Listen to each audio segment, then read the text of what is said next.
आनन्दना व्रज जनरञ्जन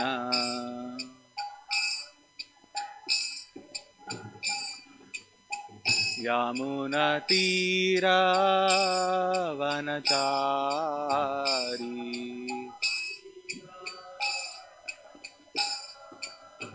यमुनतीरावनचारी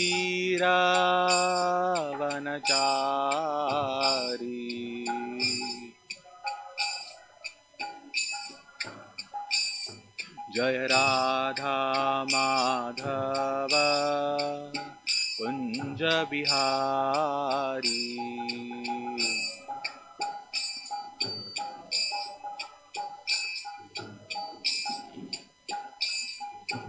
गोपी जनवल्लभ गिरिवर धारी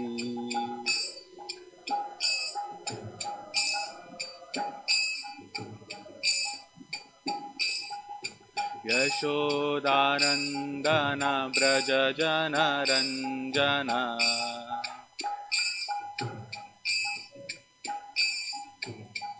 यशोदानंदन व्रज जनरंजन यमुनतीरावनचारी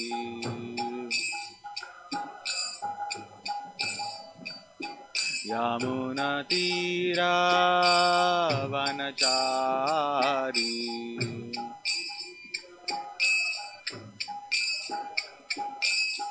जय राधा माधव कुंज बिहारी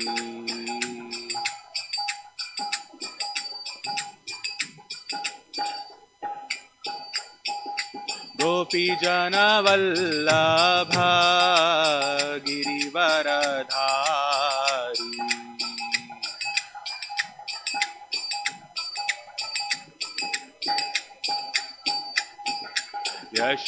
यशोदानंदन व्रज जनरंजन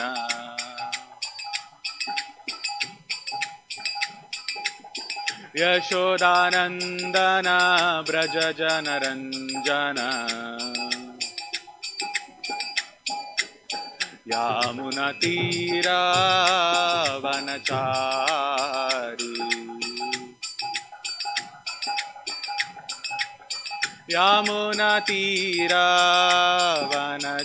यमुनतीरावनचारी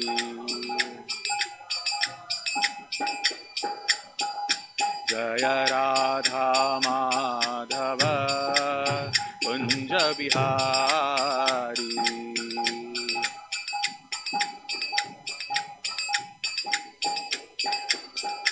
जय राधा माधव कुंज बिहारी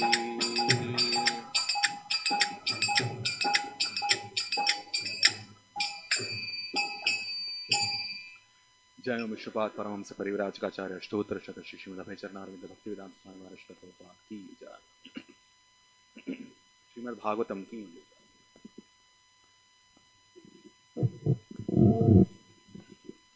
ओम नमो भगवते वासुदेवाय ओम नमो भगवते वासुदेवाय ओम नमो भगवते वासुदेवाय।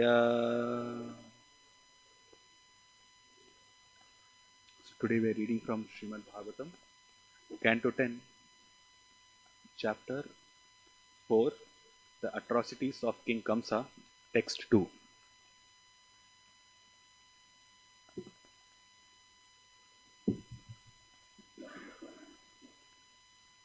So please repeat after me. ते तु तूर्णम् उपव्रज्य देवक्याः गर्भजन्म तत् आचक्युः भोजराजाय यत् उद्विग्नः प्रतीक्षते।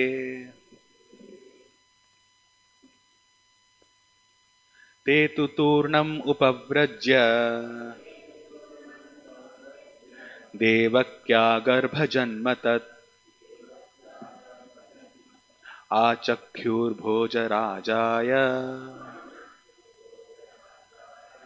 यद् उद्विग्नः प्रतीक्षते ते तु तूर्णम् उपव्रज्य देवक्या गर्भजन्म तत् आचख्युर्भोजराजाय यद् उद्विग्नः प्रतीक्षते ते तु तूर्णम् उपव्रज्य देवक्या गर्भजन्म तत् आचख्युर्भोजराजाय यद् उद्विग्नः प्रतीक्षते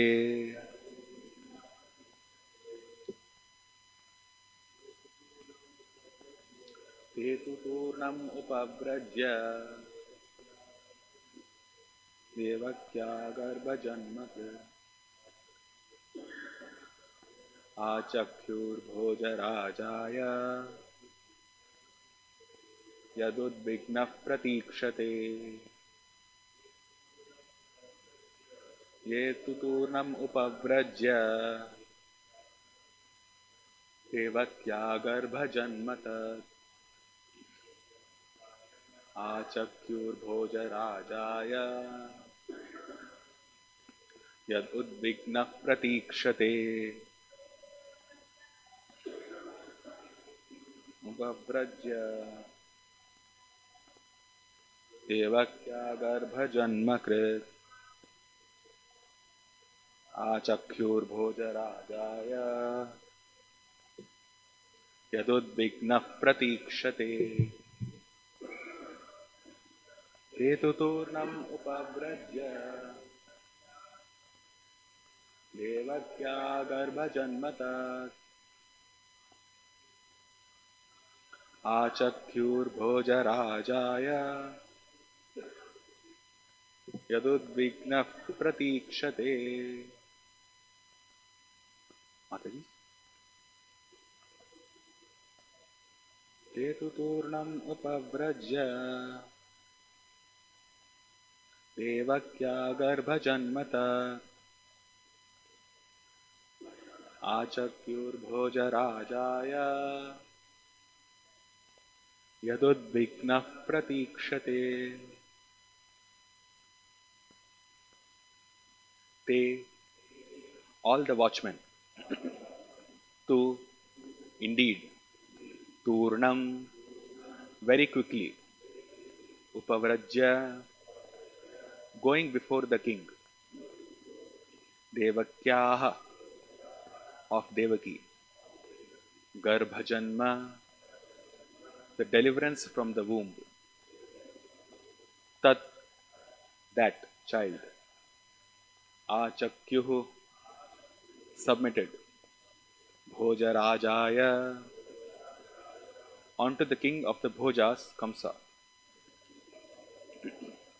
yet of whom udvignaha with great anxiety, pratikshate was waiting for the child's birth.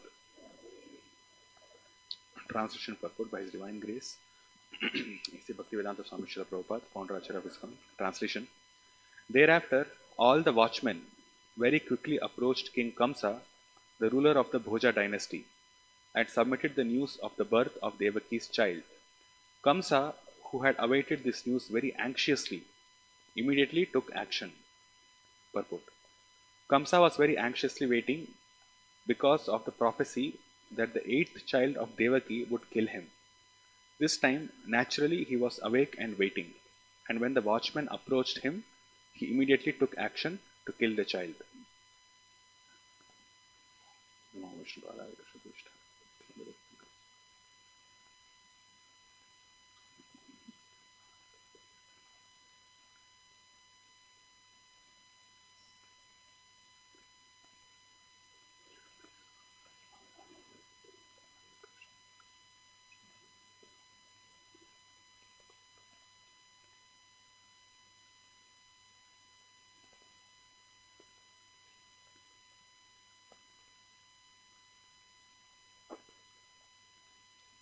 I'll read the translation again. Thereafter, all the watchmen very quickly approached King Kamsa, the ruler of the Bhoja dynasty, and submitted the news of the birth of Devaki's child. Kamsa, who had awaited this news very anxiously, immediately took action.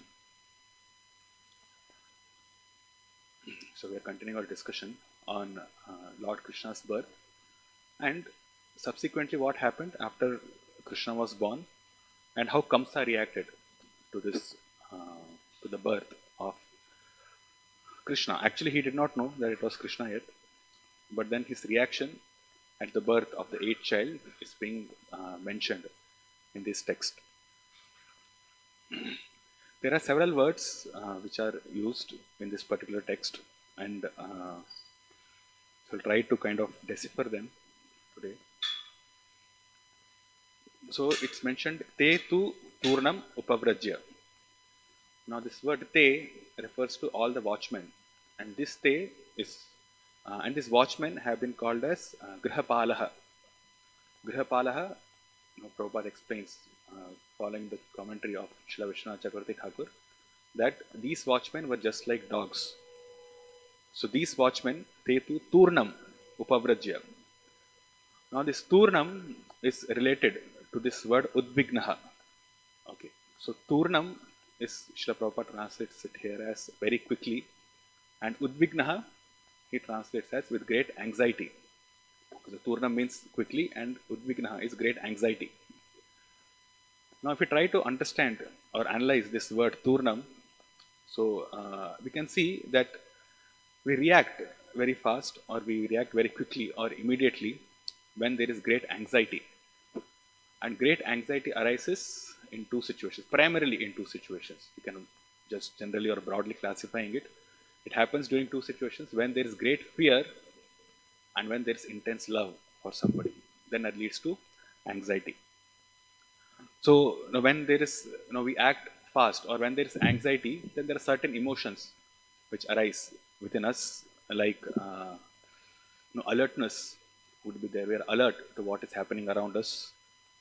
When we are anxious, okay, we will be in distress, right? When we are anxious, anxiety primarily comes because of some situation which is out of normal, which is not a normal situation. It's a difficult situation.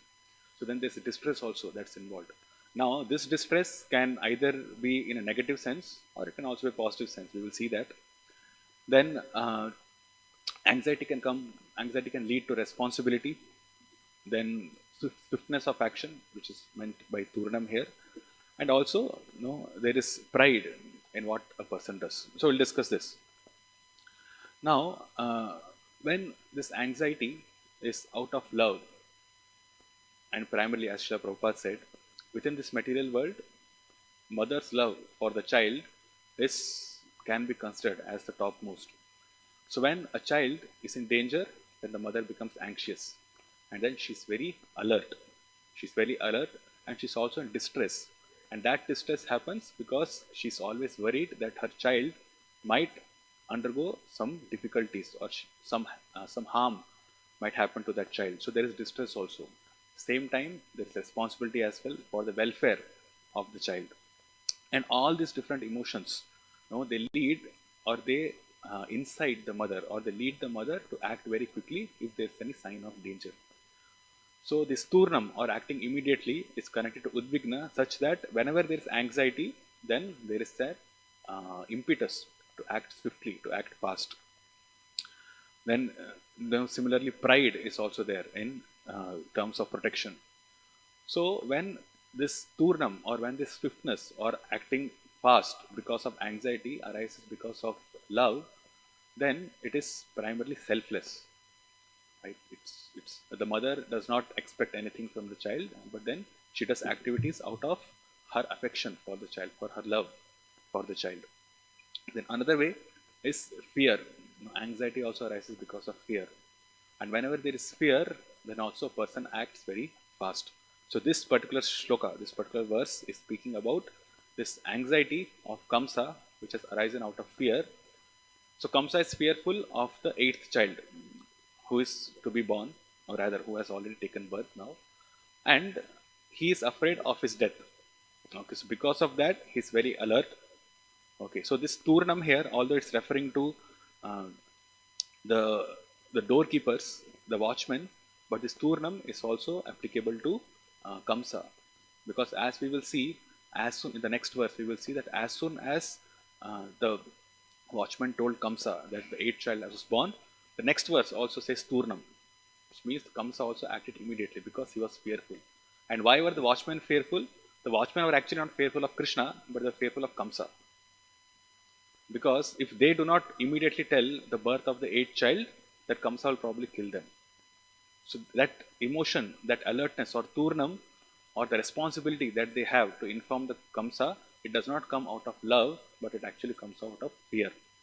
So this Udvignaha can arise both out of fear as well as love, but love is a positive emotion where the intention of the one who's experiencing that distress, the intention of or the mood of the one who's acting immediately, Turnam, is out of love, it's selfless.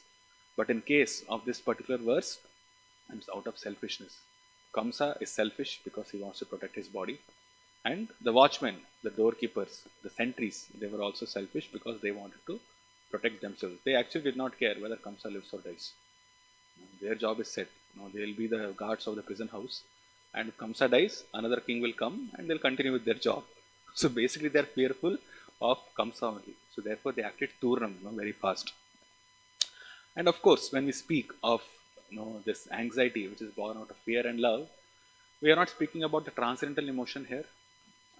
That love, which the example which I gave of this mother's love for the child, although it, one more aspect that we can understand is the mother's love for the child gives happiness to the mother. Okay, so although we say it's distress, but that distress is relishable to her because there's a pride that she's protecting her son, her child.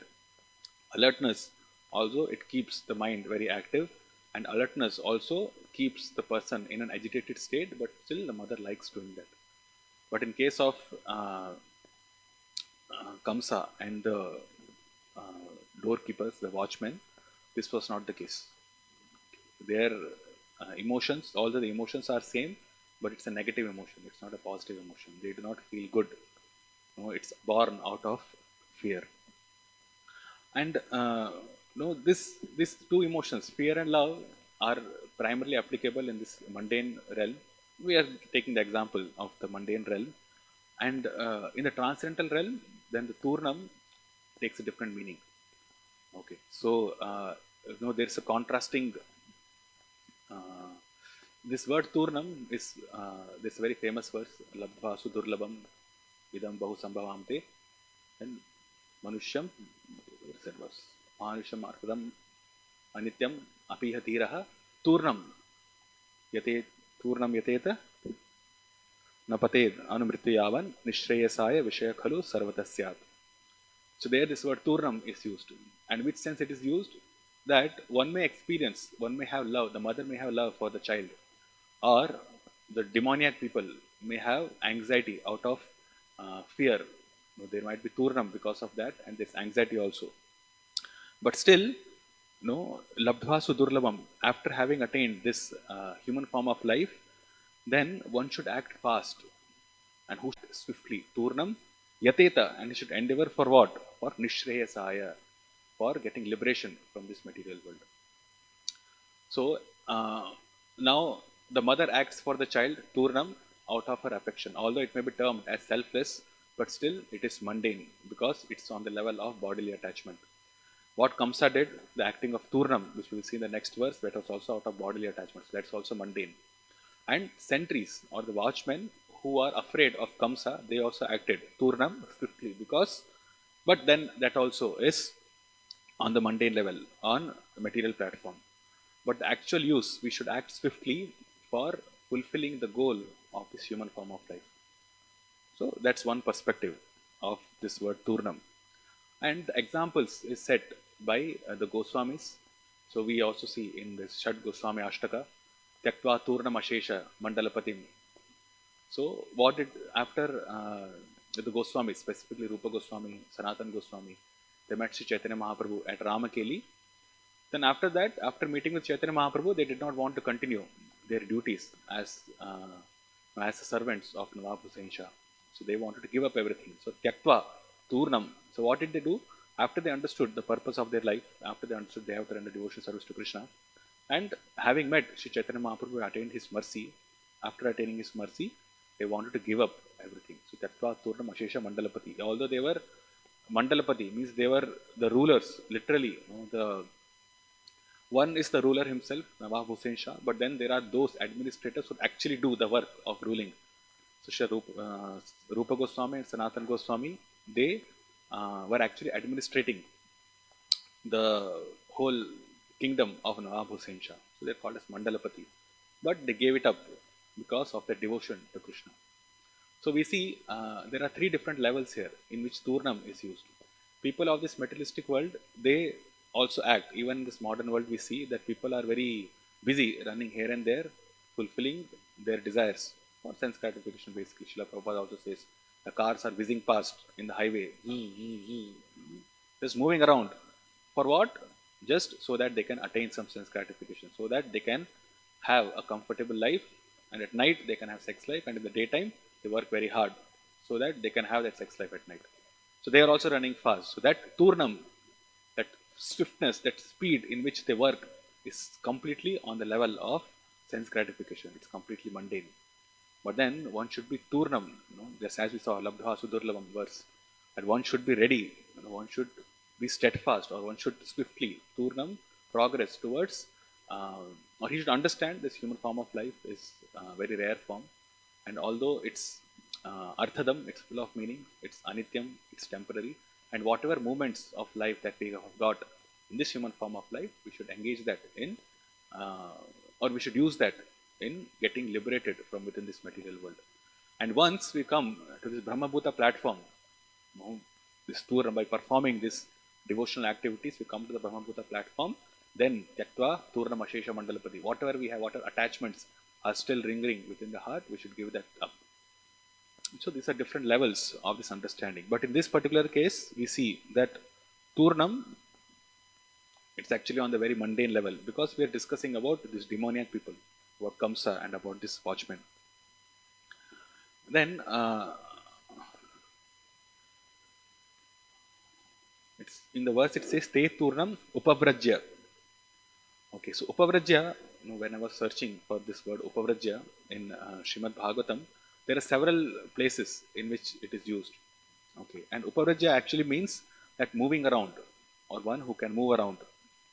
And Srila Jiva Goswami, in his commentary of this particular verse, he says that Upavrajya means Samipe Gatva, which means these watchmen, they went near to Kamsa. Although they were not, normally watchmen cannot approach the king directly.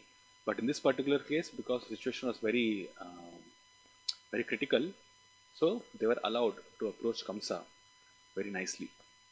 And as we were discussing, this Kamsa and the watchmen and all the demonic elements who were around Kamsa, they fall under the category of Nityabadha.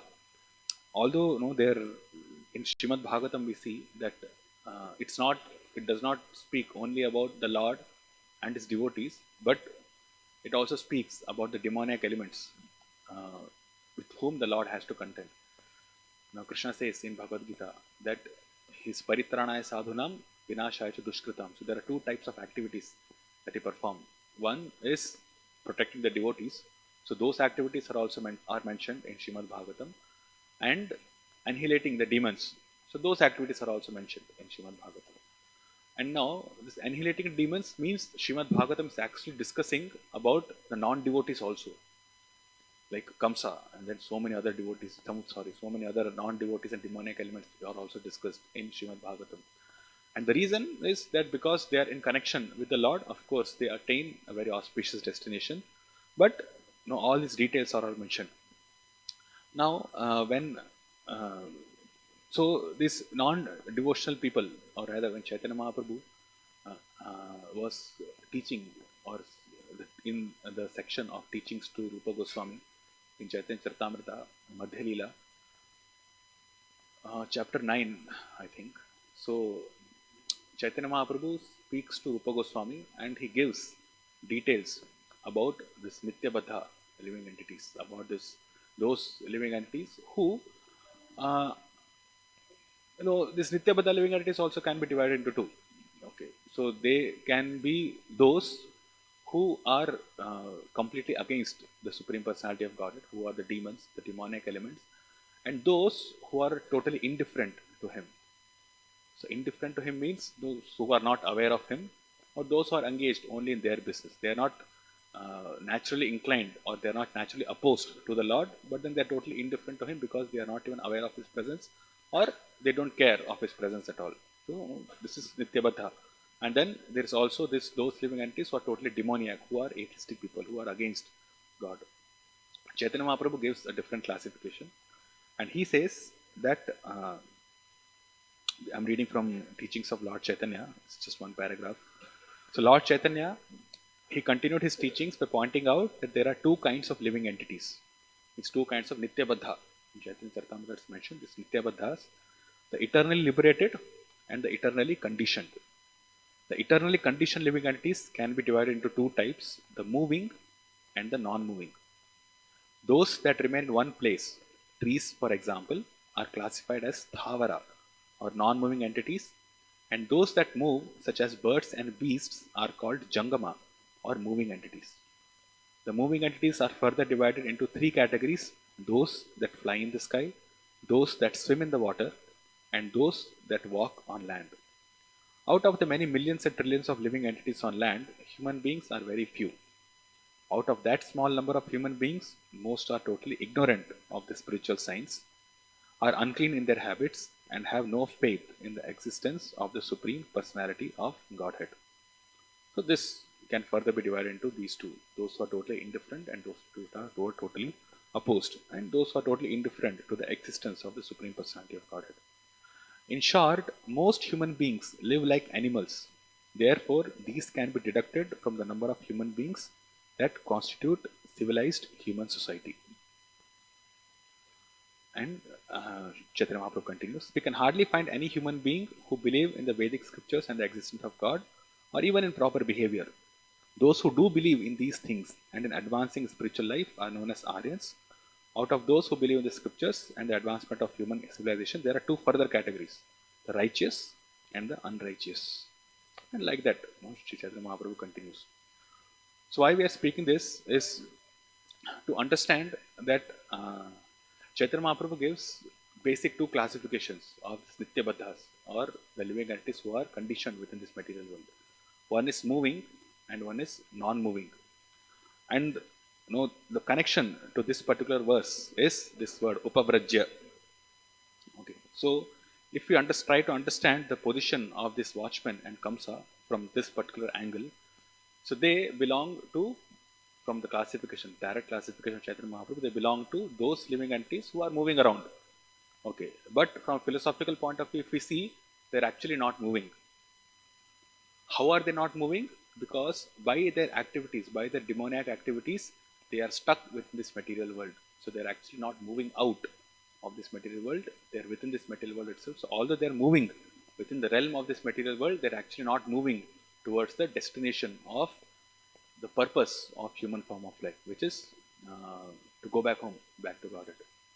So they are moving, but in the realm of sense gratification, which actually binds them. So that's why they're called as Nityabadha. So Kamsa and the watchman and other demonic elements like him, they are Nityabadhas and they are Chara. They are Jangama. They do move around. They are human beings. They have taken the form of human being. But because they are not endeavoring for the purpose of fulfilling or rather, they are not fulfilling the purpose of human form of life, they can be classified as non-moving also. Because, as we said, they are not going out of this material world. And Srila Prabhupada also explains that those who are totally in Tamoguna, they achieve the form of trees, or they go lower in the modes of nature. So a person who is in Rajoguna, if he engages in sense gratification, if he cultivates demoniac thoughts, then gradually he goes down to this Tamoguna. And as he goes down to Tamoguna, then he goes down the lower species of life and finally attains this form of plants or trees. And the tree has to stand. Specifically those who are engaged in illicit sexual activities, they attain this tree form, and then they're literally become non-moving now, right? So this Kamsa and Watchmen, they belong to this particular category of uh, not moving living entities. Although this particular verse text speaks about Upavrajya. So they moved, but they moved for what? They moved for fulfilling their demoniac goals. Kamsa wanted to kill the eighth child. It's a demoniac thing to do. And the sentries or the watchmen, they were helping Kamsa in fulfilling that particular activity, which actually would lead them down. They will lead them to further tamoguna. But this word upavrajya is mentioned here. Although they are moving, but actually they are not moving because of the demoniac tendencies, demoniac activities. Their movement will be restricted within this material world, and finally they'll attain this tree form of life, in which they don't move at all. So this is one meaning that we can derive from upavrajya. And then the next line says that devakya garbha janma tat. So this is this very important word which is used here, tat. So Acharyas explained that this tat, Srila Prabhupada also writes here in the word-to-word meaning, that tat means the child, right? That child. So now that child actually refers to the eighth child who was to be born for Devaki. And this reference comes from the first chapter. So if we see 10.1, I think 3.4, I'll just read the translation.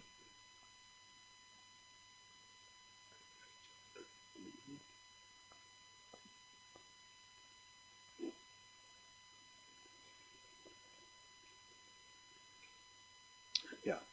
So here it said, while Kamsa, controlling the reins of the horses, was driving the chariot along the way, an unembodied voice addressed him, "You foolish rascal! The eighth child of the woman you are carrying will kill you." So this tat actually refers to that eighth child which is mentioned in the first chapter, 31st verse of this particular canto. Okay, and specifically if we see, wherever we have references of this eighth child, the name Krishna is not used. Okay, so when the Akashvani happens, it says the eighth child will kill you. And even I checked for references in other scriptures also, if it's mentioned that Krishna will appear and he will kill you, but actually it's not mentioned. It's always mentioned eighth child. Even Garga Samhita, it says eighth child. So Kamsa at this point of time actually did not know who that eighth child is going to be. He did not know that Vishnu is going to come. Oh, actually his understanding that Vishnu is going to come or Krishna is going to come and he is going to kill him. So that reference comes later. So actually when Devaki and Vasudev had their first child, then Vasudev, truthful to his words, he took the child to Kamsa, and Kamsa was very happy that Vasudev is so steadfast in his truthfulness that he has brought his child as soon as he is born just to keep his promise. And Kamsa, what he does? He says, "No, I don't want the first child. The danger to me is from the eighth child. So you please take this child back. And when the eighth child comes, at that time we will see." And Vasudeva was also kind of surprised because he knew Kamsa was a demoniac person and he can change his mind anytime. But somehow, in that state, Vasudeva went back. Then after this, Narad Muni came, okay, and then he told Kamsa that all you were actually Kalanemi in your previous life. You had been killed by Vishnu, and all the Vrishnis who have appeared, and all the cowherd people who have appeared in Vrindavan and around in your kingdom were actually amshas of demigods, or demigods themselves have come, and they have come with the only purpose to annihilate all the demoniac people who have taken birth. So this we have discussed in previous verses also, that the demons and demigods, they had a fight. Regularly they fight in intervals. So at that time, the demons who were killed by the demigods and the demons who were killed by the help of Lord Vishnu, they took birth in Bhumandala, and these were the kings. This Duryodhana, Dushasana, this and so many different kings who took birth. They were actually amshas of the demonic elements of the society. And the Pandavas were amshas of different demigods, very popular, we know of that.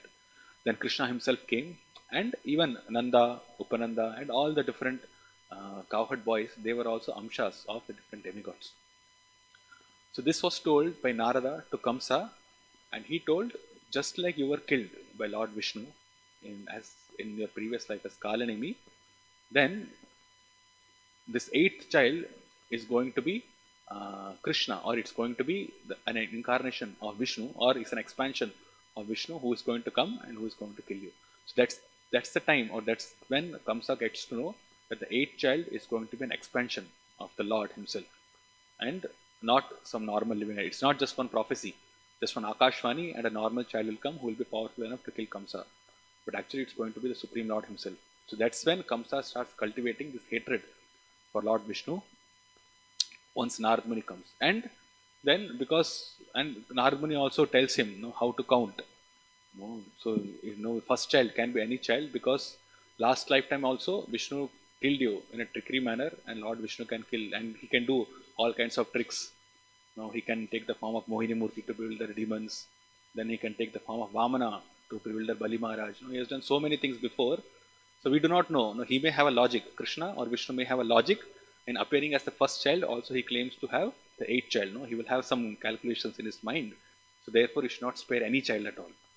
So then Kamsa understood. Now he said, yes, Narada, you are right. So what Kamsa should have heard from Narada is pure devotional service. But what he actually heard is, this demoniac things. So, oh yeah, Narada, you are right. Although I don't want to hear about devotional service, but this time what they are speaking is correct. And of course, the reasons Acharya Prabhupada also explains that Narada Muni wanted to speed up the process of Krishna's appearance. So he did like that. And Kamsa started persecuting all the child, basically killing, or not persecuting. He started killing each child one by one. And then, the eighth child was to be born. Okay, but then here also there is a trick. The Akashvani did not mention that the seventh child will be a miscarriage. Correct? And normally, eighth child was supposed to kill Kamsa, but then the seventh child was a miscarriage, which means the child was actually not born. Right? Not in a normal way. It was not born. So, in one sense, should we consider the seventh child as the seventh child itself, or should we consider it as a miscarriage? And the eighth child, which is born now, should that be considered as the seventh child? So Kamsa may have that doubt also as well. No, which is the seventh child? Which is the eighth child? So therefore, the easy way is to kill all of them. Whoever comes out, just kill them. Right? And one more thing regarding this is that we see from Srimad Bhagavatam itself is that Kamsa actually did not try to get Devaki aborted. Okay, so that is also, I was trying to find out if I can get some references. But abortion basically means, we know that it's killing the child within the womb itself, and Kamsa never tried that. So, and I tried to find a reference, why is there a reason, that Acharya has explained something, but I could not find. Maybe it's there, I do not know. But one thing which I found, which may be related to this, was that after Kamsa was told by Narada that your eighth child will kill, and that eighth child is going to be an expansion of Lord Vishnu.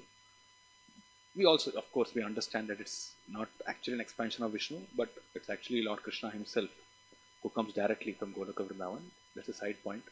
But when Narada Muni mentioned that Lord Vishnu is going to come as the eighth child, that is one point. Then there is one instance in history, in the Puranas, actually it's mentioned in Vishnu Purana, where it is said that one child, although the mother was given poison to abort the child, but that nothing happened to that child, and the child was actually born. So this comes in the Ikshvaku dynasty. So in the Ikshvaku dynasty, when the dynasty details were given, actually before speaking Ramayana, Parashar Muni was explaining Ramayana to his disciples in Vishnu Purana. So before doing that, then he explains the Ikshvaku dynasty. And he says there was a king whose name was Bahu. And this king had multiple wives. But Bahu was not very powerful. So these other kingdoms, Haihaya, then Kekaya, they all ran over Bahu's kingdom. And because of that, Bahu had to run away from his kingdom. The Ikshvaku dynasty has to leave. He has to run away to the forest. So that was one distress. He is already bereft of his kingdom now. And he had many wives. And out of all these wives, only one wife was pregnant. Okay. So his other wives, the co-wives of this wife who was pregnant, they became envious of this wife. And they gave poison to this girl or this wife who was pregnant. So all the poison was given to her, but still nothing happened to the child. The only effect was the child was in the womb for 7 years. Okay. And nothing happened to the child. The child was not harmed at all. Then Bahu became old, and then finally he gave up his body. So they have still not regained their kingdom. So Bahu gave up his body. And this wife who was pregnant, she decided to take Sati. So she created, or she made this funeral pyre, and then she lighted it, and she was about to mount it when a sage named Orva came. Actually, Bahu left his body near the ashram of sage Orva, Orva Rishi. So Orva Rishi came, and he could see past, present, and future. So he could understand that there is a child, and this child is going to be a very glorious child who will actually regain back the kingdom that Bahu had lost. So he came there and he told, stop, stop, stop. You should not take Sati because your womb has a child who will bring back all the glory of the Ikshvaku dynasty. So then this wife, she did not take Sati. And after some more years, then a son was born. And Rishi Aurava gave him the name Sagara. So heard of Sagar Maharaj. Right? So Sagara basically means Sagara. Gara means poison. So one who is born with a poison is called a Sagara. So when the wife delivered the child came out as well as the poison which was administered to her. That also came out. So because the child was born along with that poison, then the child was called as Sagara. So this is one instance. And of course, after that, Sagara, he learned the art of fighting and everything from Aurva and from different rishis, and then he was able to conquer over the Hehayas and other such people, and he regained the kingdom. And the story goes that Sagara then made them bereft of their religious principles, and they were later called as Yavanas and Mlechas. So in Treta Yuga itself, this Yavana and Mlechas were there because they were taken their religious duties by Sagar Maharaj because of unrightfully fighting with Bahu, who was his father. Okay. So now, why are we discussing this? Because there is an instance in history where the child is born, although was administered poison, but then he was born without any poisonous effects. It was born along with the poison. And when Kamsa knew that the eighth child is going to be an Amsha of Vishnu, he could understand, what he can do if he administers poison to Devaki. There are literally 99 to 100% chances that nothing would happen to the child. And this may incite the demigods further, and this may incite Lord Vishnu also, who may appear with a greater wrath and who may do anything to kill him. Because, see, Kamsa's position is kind of a, it's a shaky kind of position. We have discussed this in previous classes also. That Kamsa was not a very confident demon. So although he had all the demoniac elements, he got into fight with only those people who he knew he could conquer. Okay, and as soon as if a demon has confident that he's powerful and he can do whatever he wants, or rather he can conquer anybody, then Kamsa should not have tried to kill Devaki when this Akashvani happened. Correct?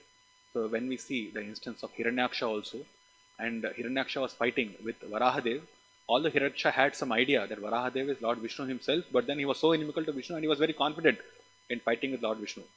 But then Kamsa was not like that. Kamsa wanted to protect himself at any cost. So he had this, this dual tendencies. One side he was completely demoniac, but on the other side he also had this fear of his life. He was not confident enough, so to speak. He was not a very confident demon. So here we see, and also in this chapter also we will see in the atrocities of King Kamsa, that he himself never went to fight or to search for that child. What did he do? He always sent somebody else. Starting from Putna till the end, till after Krishna has come to Mathura also, whom is sending Kolepida, Charna, Mushtika. If you are so powerful, what you should do? You should go and fight with that person if you are so fearful of him. But Kamsa did not do that. So in this case also, this confusion is always there. It's kind of this mental tendency we can understand of Kamsa, that he was in this disturbed state, he was a confused state. So in one side he was fearful, at the same time he was also a very demonic element. And that fearful side comes from understanding that he was killed as Kalanemi by Lord Vishnu in his previous life.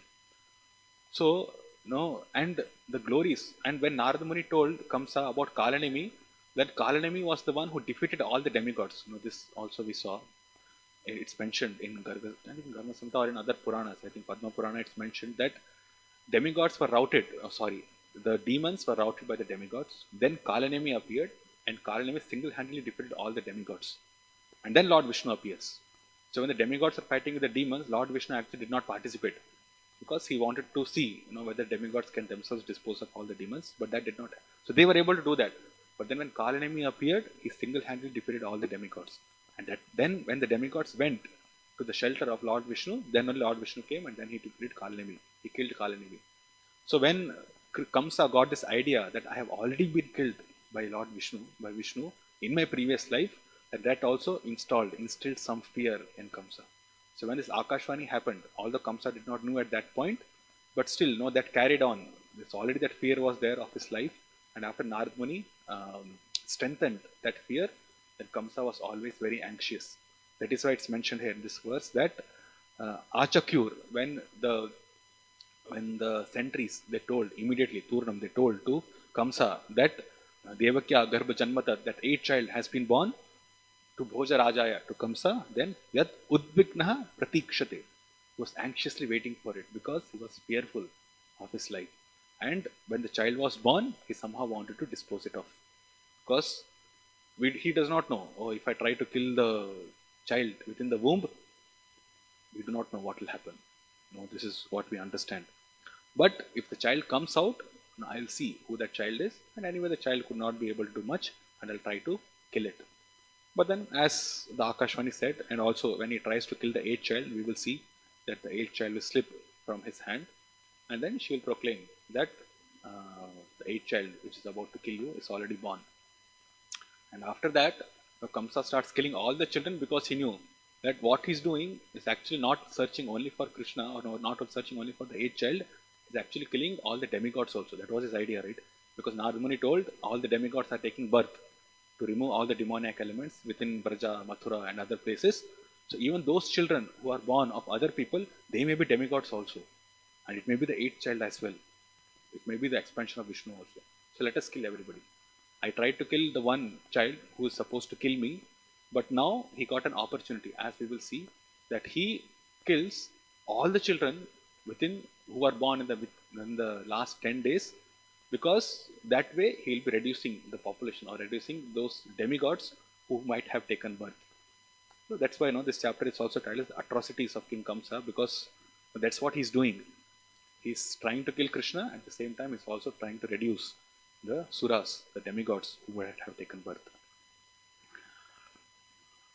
So all this fear and anxiety, it ultimately comes because Kamsa actually never tried to understand who Krishna is. Now, from one point of view, if we see, and in future we will see that Krishna killed Kamsa by fighting with him, by fist fighting, right? So, which basically means that Kamsa's body was touched by the lotus hands of Krishna, and even the other demons who were sent by Kamsa, they were also killed by the touch of Krishna. Now, if Kamsa would have been a devotee, or if he has at least understood the transcendental position of Krishna, then he would have felt himself very fortunate. Because we see that the gopis, or the cowherd boys, or in fact all the Vrindavan Vasis, specifically the gopis, they always desired to have association of Krishna. They always wanted Krishna to hold their hands. They always desired Krishna to embrace them. And what Krishna is doing, he's doing that freely with the demons. When he's fighting with them, he's holding them, he's fighting with them, he's killing them with his bare hands, and he's embracing them also, trying to strangle them, like this, right? But it's a dream, it's a fortune for the gopis to even dream, to think of it. But the demons are getting this benediction automatically, like this. But then, what happened? Are the demons able to understand this? No, he's fearful. Kamsa is fearful. He does not want Krishna, he does not want to understand Krishna. And that's why he was always in a fearful state of mind. Right? Normally what happens, when the Lord appears, the devotees are always anxious. This udvigna is also there for the devotees, because they are also anxious when the Lord is going to take birth. This also we discussed, that Vasudeva and Devaki, they had one child after another because they understood that their 8th child is going to be an expansion of the Lord, and they wanted to see, where they want to have the darshan of the Lord as soon as possible. So they had children. Although they knew Kamsa is going to kill them, they eagerly wanted to have darshan of the Lord, of the 8th child. So they had darshan. So that anxiety was there within Vasudeva and Devaki as well. So when this Devaki Garbha Janmatat, Devakya Garbha Janmatat, it created anxiety of two different kinds. Again, out of fear and out of love. So the affection or the anxiety which was between Devaki and Vasudev was to see the Lord. So whenever the Lord appears, we become anxious. Even in our case, when we have to celebrate Janmashtami, we are anxious of whether everything will go on fine or not. Because the appearance day of the Lord, we want it to be perfect. So many services are there and we are anxious about it. Whenever the festival comes, now devotees become anxious to do everything properly. So devotees are like that. They also become anxious. And pratikshate, they are also waiting for the opportunity when the Lord appears. And Devaki and Vasudeva also were waiting for that opportunity. And when the Lord appeared, then they became very blissful. But at the same time, another anxiety arose that they had to protect the child as well. So then Vasudeva went. We saw that in the last chapter. Vasudeva went to Vrindavan to protect the child. So Udvikna Pratikshate was applicable to both Devaki Vasudeva as well, and it's applicable to Kamsa. But Devaki Vasudeva is specifically from a devotional point of view, from the point of view of love for Krishna, that is perfect. But this Udvikna Pratikshate, from a demoniac point of view, is completely imperfect because the idea of Kamsa was to kill Krishna. It was not to render devotional service unto him. Right? So finally speaking, the final conclusion is that Kamsa actually did not know Krishna at all, and he did not want to know Krishna also, because if anybody knows Krishna, then there is only one thing that they can do, which is surrender unto him. If you know Krishna, then there is only one thing left to do, that is surrender. And if we are not surrendering to Krishna, then which means basically that we have not understood his position properly. We do not know who Krishna is. And Kamsa definitely is not going to surrender because he had this demoniac tendency within his heart. But then, as in the 7th canto also, it's explained that although Kamsa was always thinking of Krishna from an inimical point of view, still he attained the highest destination because he was completely Krishna conscious. And he was killed by Krishna specifically. So he attained this highest destination. Although he was not Krishna conscious in a favorable way. Right? So, and as we said, Kamsa was not ready to accept Krishna as he is. Okay, Kamsa wanted to accept Krishna in the way he cultivated his mood. So he was actually not surrendered. Although he attained the highest destination, he was not surrendered because he wanted to kill him. That's the understanding. That he wanted to kill him and he was not ready to understand Krishna. So, because of that, as this chapter is titled, The Atrocities of King Kamsa, he continued persecuting all the children of Krishna. And then, as we progress further in Srimad Bhagavatam, we'll also see Kamsa used to send demons, all the demons who have already been defeated by him, he used to send them one by one to Vrindavan to kill the children, to kill Krishna, but Krishna was not killed. And it's actually said, although the number of demons mentioned in Srimad Bhagavatam is limited, but actually Kamsa sent each demon every day. So one demon every day for all the 11 years that Krishna was there in Vrindavan. And then finally Krishna came to Mathura and he killed Kamsa. And in Mathura also he sent some demons to kill in the sacrificial arena, but then those were also killed by Krishna. Right? So to conclude, now this Turnam, then Devakya Garbha Janmatat, the way devotees approach this particular verse, Tetu Turnam Upavrajya, Devakya Garbha Janmatat, Achakyur Bhoja Raja Yad Udvigna Pratikshate. This verse is completely applicable to devotees as well. Turnam Upavrajya. Very swiftly, as soon as Krishna is born, very swiftly you go around and announce, oh, the Lord has appeared in our home. Devakya Garbha Janmatat. And this Lord has come from the womb of Devaki. And this is the same Tat. This is the same Lord who is the Supreme Personality of Godhead, who is the relisher of the gopis, who comes from Goloka Vrindavan directly. Yad Udvigna Pratikshate. And we were anxiously waiting for his appearance. And now he has appeared. But then in this particular context, it's totally related to Kamsa only. So Turnam, swiftly, all the watchmen, all the doormen, they went to Kamsa to inform them of Devakya Garbha Janma, of that 8th child who is going to kill Kamsa. They went to inform him. Achakyur Bhoja Raja. They submitted before him this particular information. And Yad Udvigna Pratikshate, and for which Kamsa was waiting anxiously for a long time. And his anxiety will not end now. The anxiety will continue. till he's dead. Means the anxiety which he has now will continue actually for the next 11 years till he is killed, because every day he's anxious and every day he's sending some demon to kill Krishna. So if we see, even if 1 year one child was born, Kamsa was totally anxious for almost 20-25 years. Very miserable way to lead life, where he's waiting for his death literally. The next verse will explain that. That Kamsa will think, oh, my Kala has appeared, my time has appeared. So which basically means he waited for almost 20-25 years for his death to come. And all these 25 years, he was totally conscious of that child who is going to kill him. And after Narad Muni tells him, then he waited for another 20 years, right? 8 plus 11 years around. So he was always meditating on Krishna for around 20-25 years. So that made him eligible to go back to the spiritual world, although he cultivated these demoniac qualities within himself. Okay, so I'll stop here. So if you have any questions, then we can discuss. Yes.